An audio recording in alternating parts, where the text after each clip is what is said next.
gràcies de veritat perquè una vegada més respost a la nostra crida de Sant Jordi, que ens hem avançat una mica perquè, clar, és normal que en la diada de Sant Jordi tothom té moltes coses a fer. I com que era una cosa molt bonica i molt especial comptar amb el Manuel Forcano, doncs no podia ser d'una altra manera.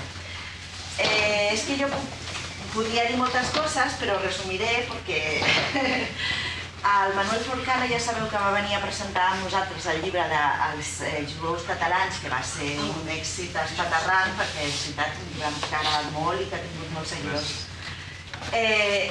Sabeu que actualment, ho dic perquè és la cosa més immediata, ell és el director, ha estat nomenat director de l'Institut Ramon Llull, la qual cosa està molt bé i donem l'enhorabona de part de la Fundació i de tothom que valorem la seva feina.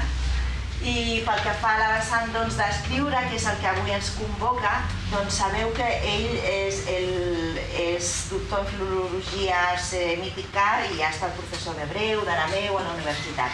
I després s'ha dedicat a fer assajos com el que jo deia dels jueus, del tema dels jueus i de més coses relacionades amb aquest món hebreu, i també ha traduït poemes, de poetes actuals, i després ell personalment, que és la part aquesta més concreta d'avui, la part creativa, poètica, n'ha fet 7 llibres, em sembla, i ha rebut premis diversos, totalmente merecidos. Home, és que sempre agrada això dels premis i tal. Però bé, nosaltres, més d'una manera propera i com fem nosaltres les coses, que és així una mica en família i en amics, en bona trobada, que és el que ens agrada fer, doncs hem pensat, celebrarem Sant Jordi en poesia i el Manuel ens ha enviat el llibre de les estàtues sense cap. Sense cap. Que no és l'últim, no? No és l'últim llibre? No, és el penúltim. Vinga, Manel. Adéu. Mireu, aquest llibre que quan l'Antonio em va dir de fer aquest acte, a la vigília de Sant Jordi, vaig escollir aquest llibre perquè és veritat que molts dels poemes d'aquest llibre, alguns d'ells estan ja traduïts a altres llengües. He tingut la sort que se m'ha traduït a diversos idiomes i s'ha publicat pel món alguns d'aquests poemes. I m'agrada molt que la Tini parlés del Toni Catany, perquè aquest llibre porta la coberta del Toni, una foto del Toni, tot i que la de dins també és del Toni, perquè quan li vaig dir que sortiria publicat el llibre, que es deia Estàtues sense cap, i que m'agradaria que en la coberta hi aparegués una foto seva. Llavors dic, segur que tu tens moltes estàtues sense cap, moltes fotos, i això perquè el Toni té moltes fotografies d'un llibre fa molts anys també que es diu Somiar Déus, on ell també fa un viatge per la Mediterrània i evidentment troba moltes d'aquestes estàtues clàssiques que estan mutilades, que estan trencades, que no estan senceres i que moltes no tenen cap. I ell també em va preguntar per què estàtues sense cap, per què es diu el llibre Estàtues sense cap. I mireu, jo he viscut molts anys al Pròxim Orient, com la Tini deia, he sigut també professor d'hebreu, d'arameu, he estudiat àrab, he treballat a Síria 5 anys amb manuscrits. Llavors he viatjat molt pel Pròxim Orient, i el Pròxim Orient o la riba sud de la Mediterrània eren territoris que en el seu moment, igual que nosaltres, van ser part de l'Imperi Romà. Per tant, vestigis romans, vestigis clàssics n'hi ha per tot arreu, n'hi ha molts. Però tots sabem que la riba sud de la Mediterrània i el Pròxim Orient són actualment, des del segle VIII, de religió musulmana. I la religió musulmana prohibeix la veneració d'ídols. Els ídols estan com demonitzats i per tant els fidels musulmans el que feien quan entraven en un temple o entraven en una runa romana, el que més els xocava era veure estàtues senceres o cossos sencers que es podien venerar. Per tant el que feien amb un martell a la mà era treure'ls el cap, primer de tot treure'ls el cap i després treure'ls el sexe també, moltes vegades. Però el més important era arrencar-los el cap. Llavors tu quan vas a Orient i veus runes romanes, totes les estàtues estan decapitades. Ho veiem també que la brutalitat de l'estat islàmic ara que fa també decapitar la gent. A banda, això per l'extremisme musulmà, com tots els extremismes, el que fan el mateix. Però el fanatisme religiós, en el seu moment, quan va conquerir tots aquests territoris que antigament havien format part de l'Imperi Romà, va ser de destruir els ídols, de destruir les imatges. martellejar els caps, treure-los dels caps a les estàtues. Llavors, per mi és natural quan viatjo, sobretot pels països del Pròxim Orient, que ara no s'hi pot viatjar tant, trobar estàtues decapitades. I jo vaig agafar la metàfora per fer el llibre, que moltes vegades si estimes algú i aquesta història després no funciona o s'acaba o no va bé, necessites tallar, necessites decapitar els records. I a vegades aquella persona que va formar part de la teva intimitat més profunda, de la teva història vital, acaba sent només un record, i un record parcial, mai total, perquè els records es van fonent, es van esborrant, es van diluint i queden incomplets. Els records et queden sempre incomplets, mai recordem tot, ni mai recordem tota la intensitat, no, això es va apagant, es va suavitzant, es va esborrant, com una estàtua, que no queda sencera, com una estàtua sense cap. Algunes persones que quan van veure el títol abans que el llibre sortís publicat em van dir ai, però fa violència, estàtua sense cap fa violència, em deien, és un títol fort. Perquè veiem, una estàtua ha de tenir cap. Si fas una estàtua d'una persona ha de tenir cap. Quan no la té és que li ha passat alguna cosa. I jo els vaig dir, és que quan hem estimat i ho hem perdut, també ens ha passat a nosaltres una cosa. Per tant, també ens quedem mutilats, quan una història d'amor o una història vital no acaba de funcionar. Per tant, una estàtua sense cap era una imatge que em anava molt bé per mi, pels meus records, per la meva història vital i per tot el que explicava en aquest llibre. Els poemes d'aquest llibre estan escrits majoritàriament en una estada meva al Caire. Això no vol dir que hagin estat escrits al Caire, sinó que estan escrits recordant la meva estada al Caire. Però clar, recordant com? Doncs parcialment. Com quan veiem una estàtua sense cap, una estàtua mutilada. Per què? Perquè et queden coses. Et queda un tos, et queda una cama, et queda un... O no et quedes la imatge sencera. Per què? Perquè han passat els anys, perquè tu ja estàs en una altra història, perquè... Mil coses, la vida continua, la vida, la quotidianitat, no et permet tenir al cap tota l'estona allò que va passar, allò que vas tenir, aquella persona que vas estimar. No, et queden trossos, et queda una estàtua sense cap, moltes vegades, sense cap. Perquè recordes aquella història, però no recordes potser la persona, ni sencera la persona. I penses, i com tenia els ulls, o com tenia les orelles, o com tenia els genolls? Doncs no te'n recordes?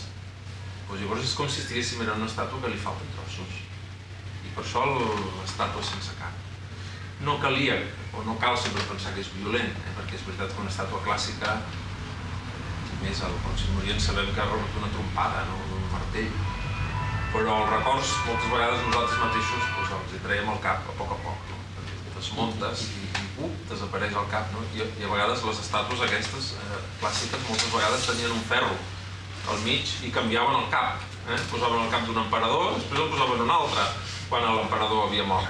O un senador, i llavors traien el cap i posaven el cap d'un altre senador i li deixaven el mateix tos. És a dir, que a vegades això també ho fem en la vida. Hem tingut una història i després li treus el cap a aquella persona i fos una altra. I la vida continua i no passa res, no passa res. Però al veure tantes estàtues sense cap vaig dir, és això, per mi és això. Per tant, en un principi, les històries que jo explico en aquest llibre, que ara li deia a l'Antonio, jo explico la veritat. Jo tinc una manera de fer poesia que el que faig és compartir amb el lector les meves històries, les meves decepcions, els meus desitjos, les meves intencions, tot el que sento, tot el que em passa a l'hora d'escriure poesia. Llavors, aquest llibre està escrit i pensant, doncs, sovint, i generalment, no tots els poemes, però molts d'ells, sobretot la primera part del llibre, en una història d'amor de temps, que la vaig viure al Caire molt feliçment, com si visqués 2001 nits, però ha acabat com una història sense cap, com una estàtua sense cap. Treus el cap i després passen els anys, i passen els llocs, i passa la vida, i passen els dies, i pot tornar. Però el llibre, doncs, parla de la persona que va protagonitzar a mi, doncs, una història vital fantàstica, meravellosa, de la qual jo recordo, jo aboco, jo ploro, jo queixo, jo celebro, jo recordo el goig, jo recordo de tot, el bo, el dolent, el que s'ha perdut i el que m'ha quedat. I perquè l'estàtua no acabi sent del tot desfigurada i només em quedi el ferro del mig, del marbre, vaig escriure aquests poemes. Perquè escriure els poemes, en el fons, és una manera de conservar els records. Jo sempre ho dic que els meus llibres de poemes són com vitrines de museu. Tenim trossos de nanses, trossos d'àmfores, trossos d'inscripcions, que no sabem quin era el missatge sencer. Per què? Perquè no ens queda res mai sencer. Per tant, jo quan escric els meus poemes i els poso en un llibre, és com qui posa fragments d'una història passada que s'han trobat sota terra, furgant en el passat. Llavors trobem restes arqueològics i els posem en unes vitrines i els posem a dintre d'un museu. I com que ja estan en una vitrina i en un museu, ja sabem que no es perdran. Que la gent els podrà anar a veure, i veurà una etiqueta que diu segle I abans de Crist, trobat a Cartago, trobat a Efes, o on sigui. No ho perds perquè penses ja està allà, conservat, il·luminat, amb una vitrina, hi ha un guardià a la porta, no es perdrà, no ho robarà ningú. I és una manera, per tant, de dir aquell tros que he recuperat de memòria, de record, d'aquell moment de vida, ja no el perdré mai més, perquè almenys el tinc escrit en un llibre.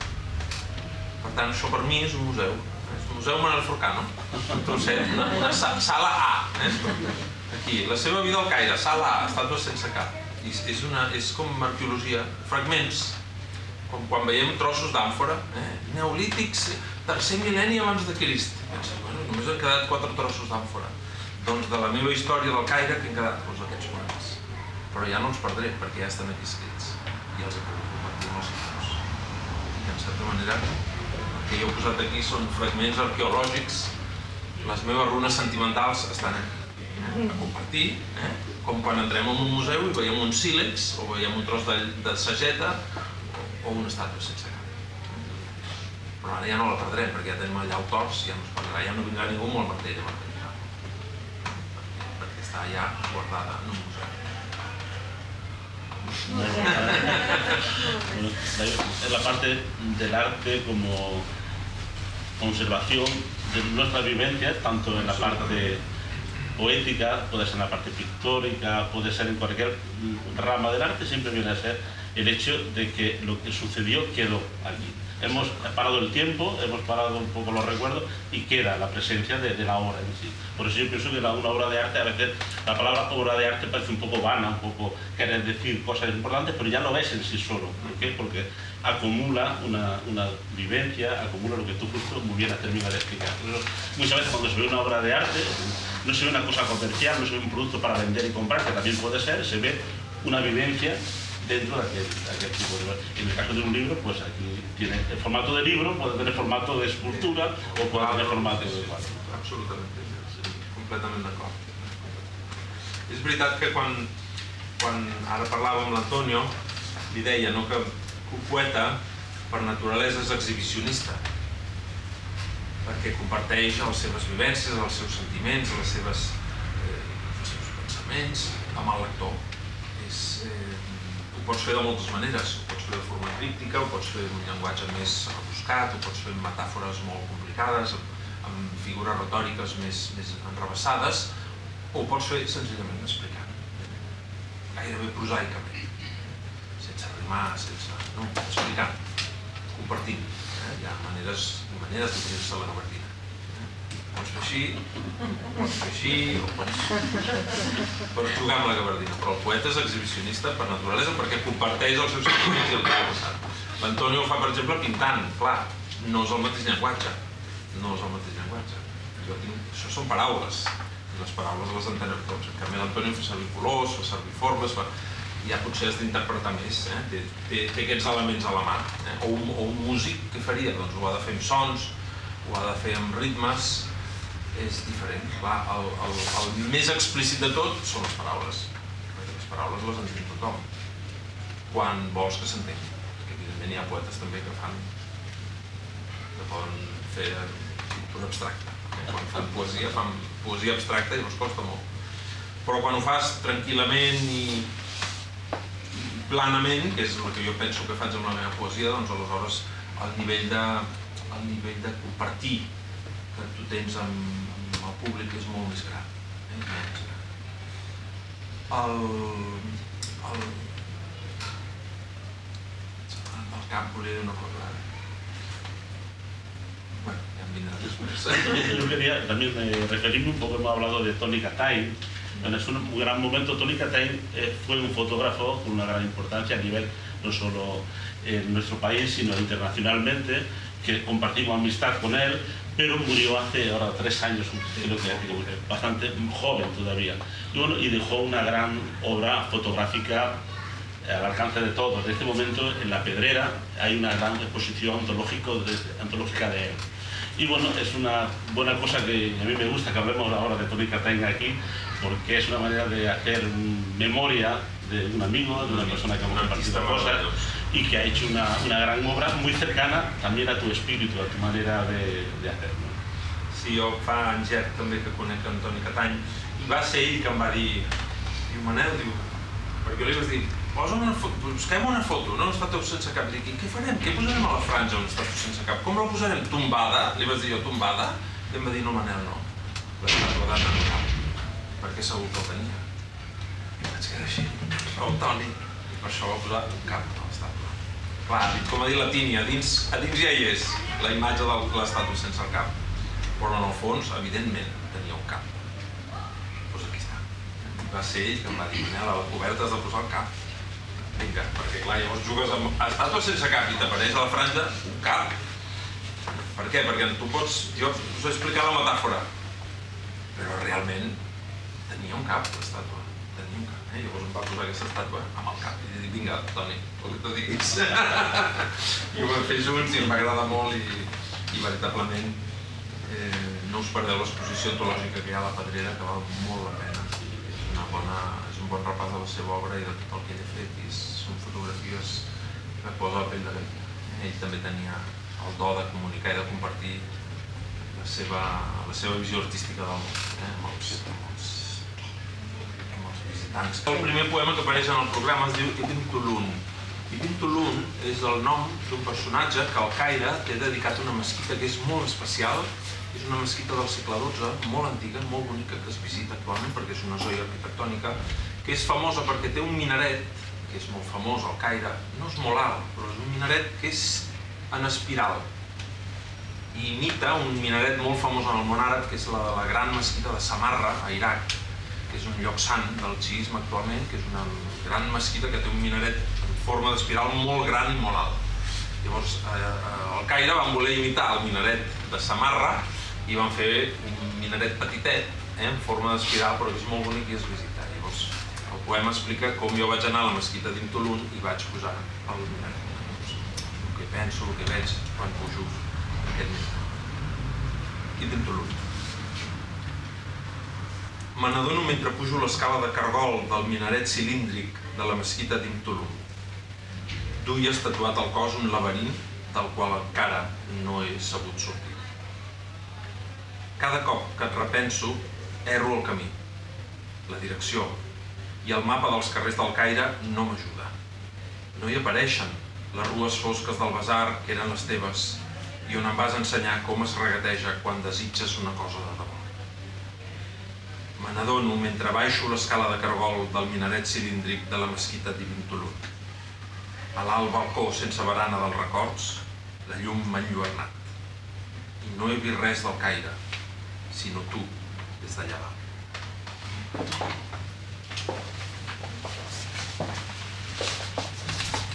Ibn Tulun. Je le réalise pendant que je monte l'escalier en colimaçon du minaret cylindrique de la mosquée d'Ibn Tulun. Tu avais tatoué au corps un labyrinthe duquel encore je n'en ai su sortir. À chaque fois que je pense à toi, je fais fausse route, je me trompe de direction et le plan des rues du Caire ne m'est d'aucun secours. N'y figure pas le Venelle sombre du bazar qui était le tienne, où j'ai appris de toi comment marchander ce que l'on désire pour de bon. Je le réalise pendant que je descends l'escalier en colimaçon du minaret cylindrique de la mosquée d'Ibn Tulun. Depuis le haut balcon sans garde-corps du souvenir, ta lumière m'a aveuglé. Et je n'ai rien vu d'autre que toi depuis là-haut.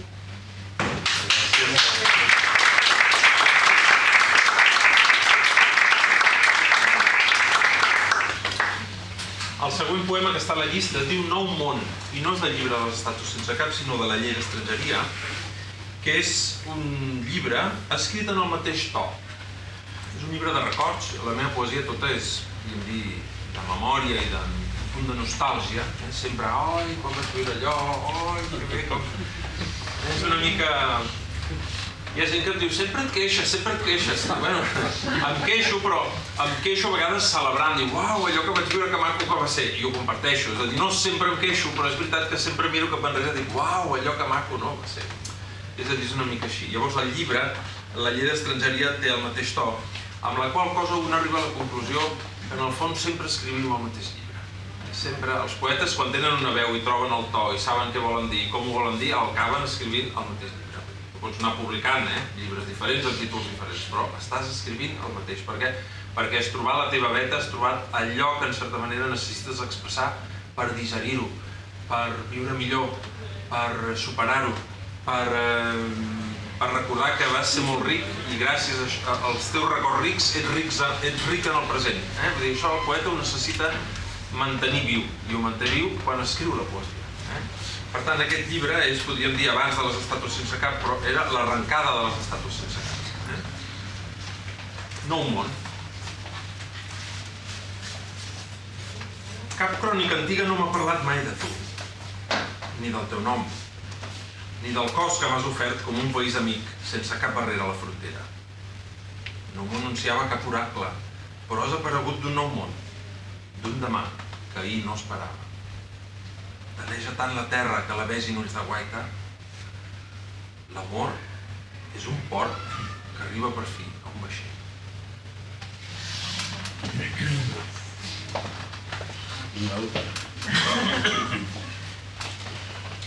New world. No ancient chronicle has ever mentioned you to me, not even your name, nor that body which you have offered me, like a friendly country with no frontier barrier. No oracle predicted it, but you have appeared from a new world, from a future which yesterday I did not expect. Earth yearns so much for watchful eyes to see it. Love is a port that finally comes to a ship. Thank you.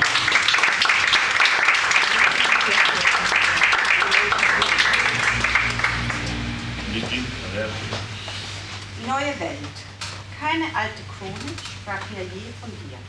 Nannte mir deinen Namen, zeigte mir deinen Körper, dein Angebot. Wie ein Freundesland mit offenen Grenzen. Kein Orakel hat dich mir verkündet. Du bist erschienen aus einer neuen Welt. Von einem Morgen, den das Gestern nicht träumt. Entferne dich vom Land so weit, dass deine Augen es kaum sehen. Liebe ist eine Brücke, die zuletzt hinführt zu einem Boot.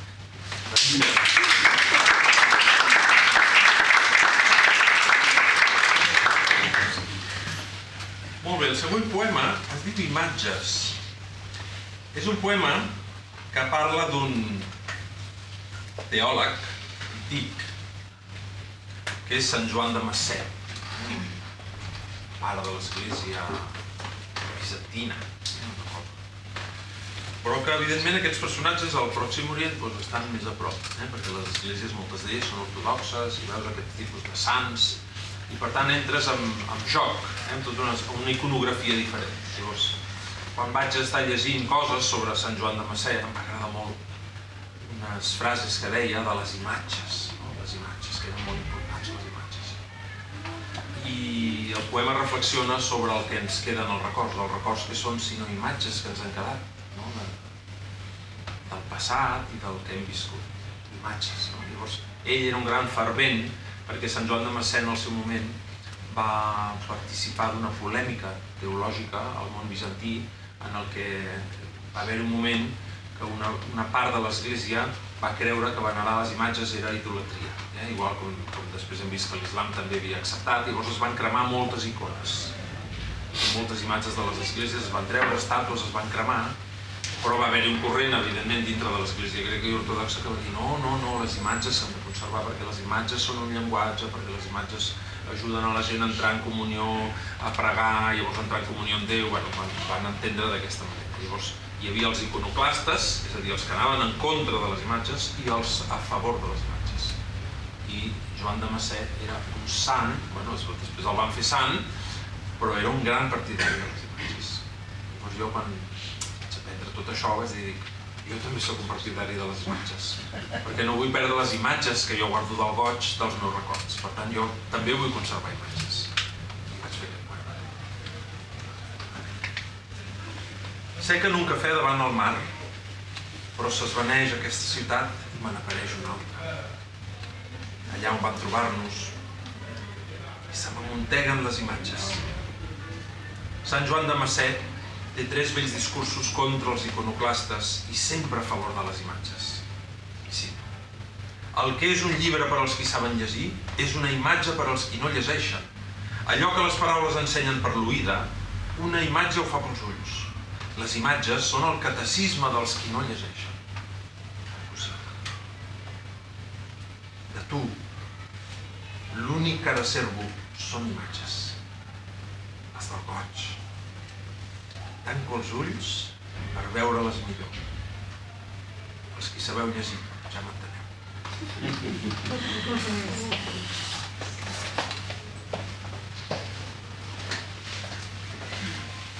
Images. I sit in a cafe facing the sea, but this town vanishes and another one appears before me, the one where we met, and the images pile up before me. St. John of Damascus has 3 fine sayings against iconoclasts, and always in favor of images. What a book is for those who can read, an image is for those who do not read. What words teach through the ear, an image teaches through the eyes. Images are the catechism of those who cannot read. All I have left of you now is images, images of pleasure. I shut my eyes so as to see them better.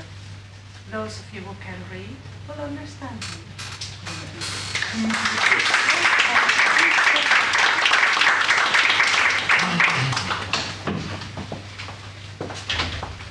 Bilder. Ich sitze in einem Café vor dem Meer. Doch dabei verschwindet diese Stadt. Und es erscheint eine andere, jene, wo wir uns fanden. Mir überstürzen sich die Bilder. St. Johann von Damaskus hat 3 sehr schöne Bilder. Es ist ein Buch für die, welche lesen. Es ist ein Bild für die Nichtlesenden. Was die Worte vom Ohr sagen, das zeigt den Augen ein Bild. Bilder sind das Buch für den, der nicht liest. Das Einzige, was jetzt von dir für mich bleibt, sind Bilder. Ausspruch der Freude. Ich schließe die Augen, um sie besser zu sehen. Wer lesen versteht, kann mich begreifen.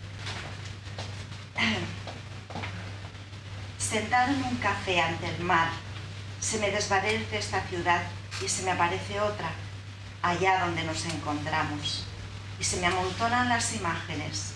San Juan Damasceno tiene 3 bellos discursos contra los iconoclastas y siempre a favor de las imágenes. Lo que es un libro para quienes saben leer es una imagen para quienes no leen. Aquello que enseña las palabras por el oído, una imagen lo hace por los ojos. Las imágenes son el catecismo de quienes no leen. De ti lo único que conservo son imágenes, las del goce, y cierro los ojos para verlas mejor. Los que sabéis leer ja m'entendéis. El següent poema es diu Rastres. Poc hi ha que explicar en aquest poema, que ho diu tot el poema. És un poema que parla de la fugacitat de les imatges que podem conservar del goig, en el moment del plaer, el moment del goig, perquè això és una cosa molt efímera que se'ns en va sempre. I podem guardar un record, però no la sensació pròpia. Potser per això anem a buscar més. Rastres. Del goig d'aquesta tarda ja no te'n resta sinó una part molt ínfima. Unes hores viscudes de rellotge, encara els llavis marcats al vidre de les copes, el llit desfet, la porta que acaba de tancar en anar-se'n, engrunes d'un pa menjat, tots ja rastres al bosc d'un animal que ha despistat el caçador. I marques amb rotulador aquest dia al calendari com si fos la data d'una batalla antiga, que hagués canviat el món, el teu, o el curs de la història, la teva. Però saps que amb el temps l'oblidaràs, igual que lentament remetrant, ara que les contemples al mirall, és vermellós que t'ha deixat pel cos. Del goce de esta tarde ya no te queda sino una parte muy ínfima, unas horas vividas de reloj, los labios aún marcados en el vidrio de las copas, la cama deshecha, la puerta que acaba de cerrar al irse, ya solo rastros en el bosque de un animal que ha despistado al cazador. Y marcas con rotuladores cedían el calendario como si fuese la fecha de una batalla antigua que hubiese cambiado el mundo, el tuyo, o el curso de la historia, la tuya. Pero sabes que con el tiempo lo olvidarás, igual que lentamente remitirán, ahora que las contemplas en el espejo, las rojeces que te ha dejado por el cuerpo. Mireu, al Caire hi ha uns carrers a la part central que a la nit s'hi reuneixen els homes, perquè les dones no surten de nit, a jugar als escacs, a les dames, al backgammon, en els cafès, i això els homes juguen. I són uns carrers plens de cadires amb taules i serveixen te i es fuma la xixa. És un lloc molt bonic, unes plometes. N'hi ha molts d'aquests carrers, hi ha molts d'aquests cafès. I l'any que jo vaig viure al Caire, doncs, evidentment a la nit vas allà a prendre un te, a esbargir-te, a jugar. Acabes jugant el que sigui, no? La gent et diu, va, juga, perquè tothom té un tauler i llavors tothom et fa jugar. I el poema es diu Escac Mat.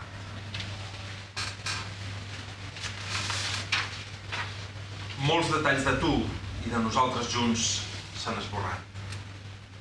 Passen els dies com unes mans que ens han deixat de caronar.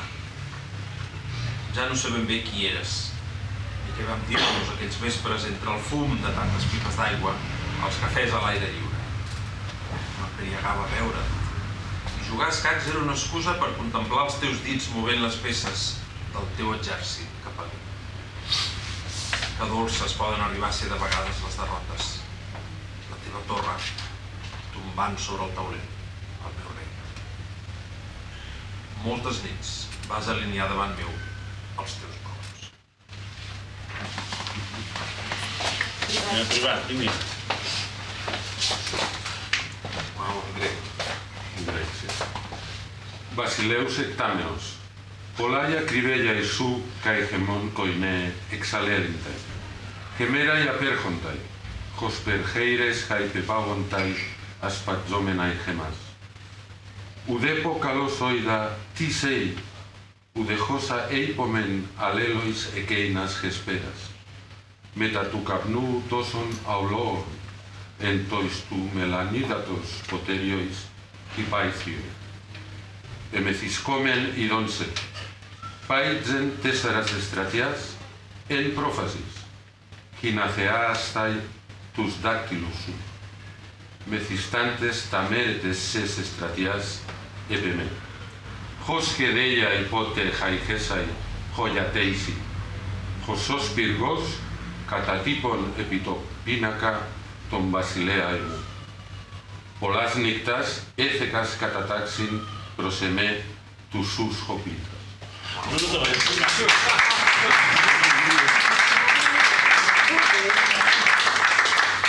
Que Privat no solamente recita el poema, también lo ha traducido al griego clásico. Y creo que has tenido muchos problemas de traducción. Problemas hay muchos, ¿no? Pero sobre todo la cuestión es elements contemporanis que a la Grècia clàssica no existia, què fas, no? Llavors hi ha diverses coses, però per exemple hi ha el tema del cafè, que hagués pogut fer una transcripció, però finalment he optat per crear una paraula que és melan idor, que vol dir aigua negra. Aigua negra. Ui, bueno, no que ser petróleo. Sort que he parlat del telèfon. Bueno, el telèfon encara ho pots deixar una mica amb les mateixes paraules. I l'altre problema, el més interessant, és com dius escacs. Clar, però això tampoc no existia. Llavors el que he fet és agafar la paraula de la Índia doncs se suposa que ve el joc dels escacs, no? En sànscrit, de l'Índia clàssica o postclàssica, que és chaturanga, que vol dir 4 exèrcits, perquè sembla que jugaven al començament dels escacs amb 4 exèrcits, no? L'elefant, la cavalleria, la infanteria i els carros. I llavors això ho he hel·lenitzat i dic Tesares Stratia, que vol dir 4 exèrcits. Molt bé, molt bé.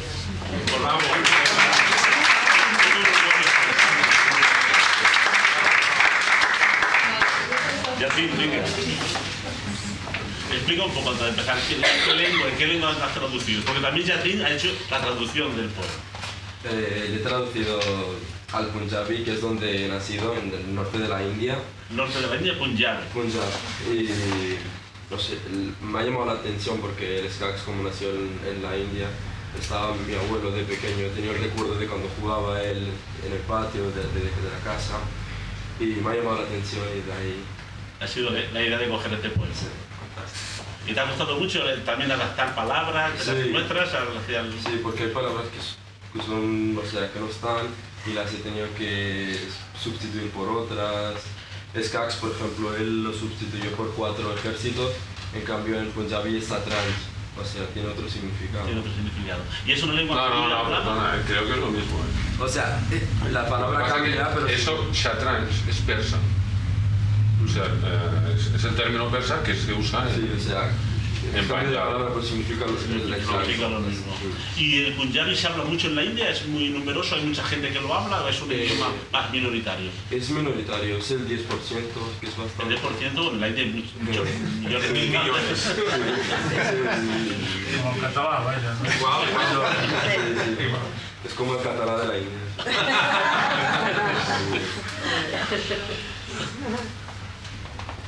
बहुत कुछ तेरा बहुत कुछ साडा मिट गया है दिन लंघ रहे ने हुण पता नहीं तू कौन ना जड़ियां गल्लां कीतियां बह के हुक्कियां च चाहां पीतियां खुशी हुंदी सी तैनू देखण दी सतरंज खेडण दा बहाना सी देखण लई तेरे वल किदा तेरे सिपाही आंदे सी मेरे वल कदी कदी हार भी मिठी हुंदी है तेरे तुम्हारे मेरा राजा ए अगे जीतनी हारा ते हारा ने Bravo.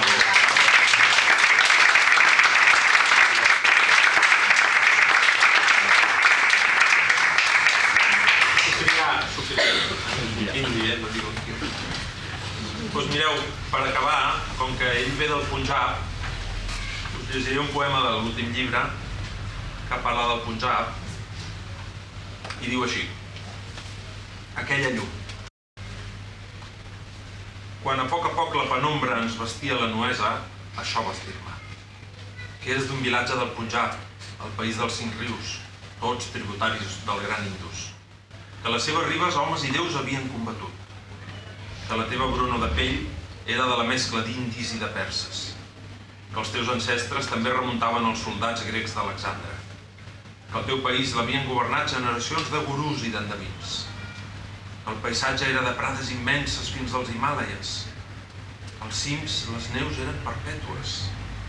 Que l'estiu eren miralls. Que la llum, aquella llum, jo la veia fulgurar els teus ulls. Immensa.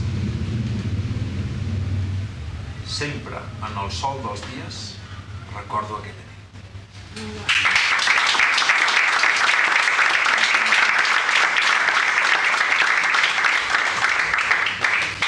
Bueno, yo solo quiero agradeceros vuestra presencia aquí esta tarde para celebrar la Diada